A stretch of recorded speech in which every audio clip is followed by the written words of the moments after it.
দেখেন মালিক বিন দিনার আলাইহি রহমার কথা বলছি, যিনি 60 বার হজ করেছেন। তিনি একবার হজে গিয়েছেন, দেখলেন ওই বছর প্রচুর হাজি হলো, প্রচুর হাজি। রাতে ঘুমাতে গেলেন 10ই জিলহজের পরের দিন। যখন ঘুমাতে গেলেন আওয়াজ আসলো গায়েব থেকে, কে জানি বলতেছে খাবের মধ্যে, স্বপ্নের মধ্যে, এই মালিক বিন দিনার, এই বছর যত হাজি আছে প্রত্যেকের হজ আল্লাহ কবুল করছেন একজন ছাড়া।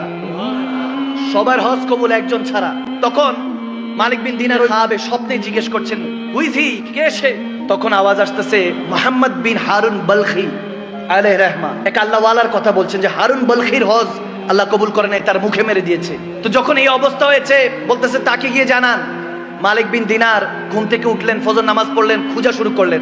এখন যারা হজে গিয়েছে তারাই বিষয়গুলি জানে যে এক একটা তাবুক আলাদা থাকে। বাংলাদেশ থেকে যারা যায় তাদের তাবুক আলাদা, যারা ইয়ামান থেকে যায়, মিশর থেকে যায়, তাদের তাবুক আলাদা, হিন্দুস্তান থেকে পাকিস্তান থেকে যায় তাবুক আলাদা। এক একটা দেশের এক একটা আলাদা আলাদা গোত্র আছে। ওখান থেকে প্রত্যেকে এরহাম বাঁধে, নিয়ত করে হজ করে। এখন খুঁজতেছে বলখিবাসীরা কারা। খুঁজতে খুঁজতে এক জায়গায় যখন দেখলো ওখানে বলখি লেখা, বলখবাসীরা, ওখানে গিয়ে জিজ্ঞেস করছে হারুন বলখি কি চিনেন? বলে হ্যাঁ চিনি, কিন্তু অনেক বড় আল্লাহওয়ালা, পরেজগার বান্দা, কিন্তু কিয়ামুল লাইল করে, সারা রাত ইবাদত করেন, সারা দিন রোজা রাখেন। সুবহানাল্লাহ। এরকম অবস্থা, এত ইবাদত গুজার। বলতেছে বলেন কি? বলে ওনার ঠিকানা কই? বলে হুজুর যে পাহাড়ে গেলে একটা ছোট্ট ঘরে দেখবেন ইবাদত করছে, মনে হয়। গেল হযরত মালিক বিন দিনার কাছে গিয়ে দেখতেছে এখন ইবাদত করছে। যখন ইবাদত করছে, নামাজ সালাম ফিরালো, সালাম দিলেন মালিক বিন দিনার, আসসালামু আলাইকুম ইয়া মুহতারাম। তিনি ওয়ালাইকুম আসসালাম ইয়া মালিক বিন দিনার বলেন। সুবহানাল্লাহ। বলে আপনি আমাকে চিনেন নাকি? বলে জি, যিনি আপনাকে পাঠিয়েছেন আমি তারই বান্দা।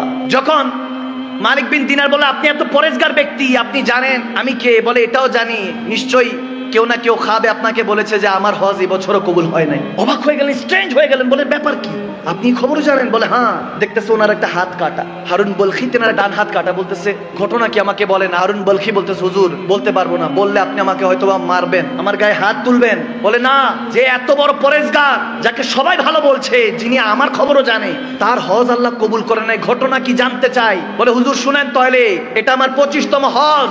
আমি 24 বছর ধরে হজ করছি। কেউ না কেউ আল্লাহ ওয়ালা এসে আমাকে বলে দিয়ে যাচ্ছে তোমার হজ আল্লাহ কবুল করে নাই। হারুন বলখি, তোমার হজ তোমার মুখে মেরে দেওয়া হয়েছে। নাউজুবিল্লাহ। আল্লাহ কবুলই করে নাই।